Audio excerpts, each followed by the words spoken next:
Olá, vamos gravar a aula agora de O Livro dos Espíritos, do sábado, dia 13/6/2020. Nós estamos estudando o capítulo 6 do livro segundo, que se chama Vida Espírita, o capítulo 6, né? E estamos no item 7 desse capítulo, Relações Simpáticas e Antipáticas dos Espíritos, Metades Eternas.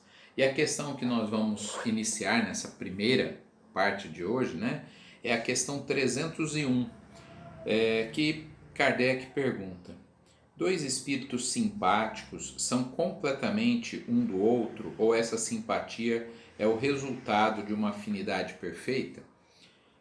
Ele diz que o espírito não pertence ao outro, né? E sim pela afinidade mesmo.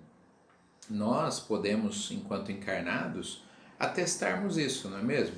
Nós temos às vezes pessoas do nosso convívio que não são parentes, mas que nós temos extrema afinidade de pensamento, de sentimento, enquanto outros às vezes até são parentes consanguíneos e nós não temos a mesma afinidade, né, por conta dos interesses serem diferentes. Quando Jesus pergunta quem é minha mãe, quem são meus irmãos, naquela passagem, ele estava se referindo a essa afinidade, né? Quem é minha mãe, quem são meus irmãos? São aquelas pessoas que compartilham comigo os meus anseios, as minhas necessidades. No caso de Jesus não eram exatamente necessidades, mas pensando de maneira ampliada, as pessoas que compartilham conosco dos mesmos pensamentos ou muito parecidos, não é? Dos mesmos sentimentos, desejos, essas pessoas então se tornam afins, né? Esses espíritos se tornam afins. E muitas vezes, não necessariamente são dois espíritos, podem ser vários espíritos afins, espíritos que realmente conjugam o mesmo ideal. Nenhum espírito pertence ao outro, portanto. A questão 302 do Livro dos Espíritos: a afinidade necessária para a simpatia perfeita consiste apenas na semelhança dos pensamentos e sentimentos ou também na uniformidade dos conhecimentos adquiridos? Na verdade, no grau de elevação, mas que vai pegar tanto o aspecto das emoções, dos sentimentos, quanto dos conhecimentos. Fugindo um pouquinho aqui do tema específico, né, da pergunta específica, aliás, mas continuando no tema, certa feita eu vi uma reportagem sobre separações de casais, né, e o que era um fator genérico que provocava, quais eram os fatores que mais provocavam essa separação. E fiquei relativamente surpreso até ao perceber que o principal fator era justamente a desigualdade de aspecto cultural, aspecto intelectual, não é? Porque imagine, né? Os que não são adolescentes acho que vão entender bem dessa questão. Um casamento, uma relação afetiva entre duas pessoas, no começo, claro que tem a paixão, né? Mas depois, um relacionamento de 30, 40, 50 anos, o que mais importa são as afinidades entre aquelas duas pessoas.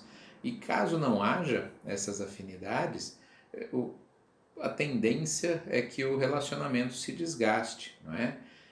Por isso, quando a gente estuda a questão dos casamentos e da separação na doutrina espírita, nós temos a resposta de que muitas vezes aqueles casamentos que são interrompidos já eram interrompidos antes, não é? Porque já não havia afinidade entre aqueles dois espíritos de objetivos e talvez, né, no aspecto, como eu falei, cultural também. É muito difícil eu conversar com alguém muito mais culto, né, do que eu. Não conseguirei de alguma maneira, claro que por alguns instantes sim, mas se nós pensarmos no cotidiano, eu terei muita dificuldade de me equiparar. Lógico que eu posso me esforçar para isso, posso me aprimorar, aprender, mas é uma das coisas que mais promovem separação de casal, como eu pude ler nessa reportagem. A questão 303. Os espíritos que hoje não são simpáticos podem sê-lo mais tarde? Claro, né? Quando nós progredirmos, teremos simpatia por todos os espíritos. Por quê? Veremos todos como nossos irmãos. Então nós vamos olhar para os espíritos não como hoje a gente olha de maneira egoísta, não, esse é meu filho, aquele outro não importa, né?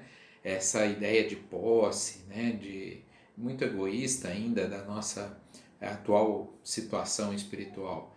Mas quando nós olharmos para todos como filhos, pais, mães, irmãos, ou seja, como iguais, nesse momento nós teremos afinidade com todos os espíritos igualmente. Né? Daí, voltando na questão anterior, não podemos imaginar uma afinidade exclusiva entre dois espíritos.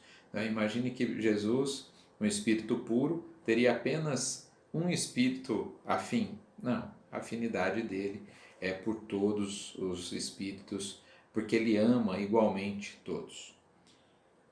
A questão agora, para encerrar essa primeira parte do nosso estudo, é a 303A.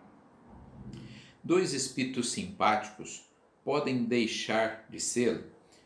Bom, certamente. Então, dois espíritos que estão no mesmo grau de afinidade, porque desejam as mesmas coisas. Nem sempre essas coisas são boas, hein?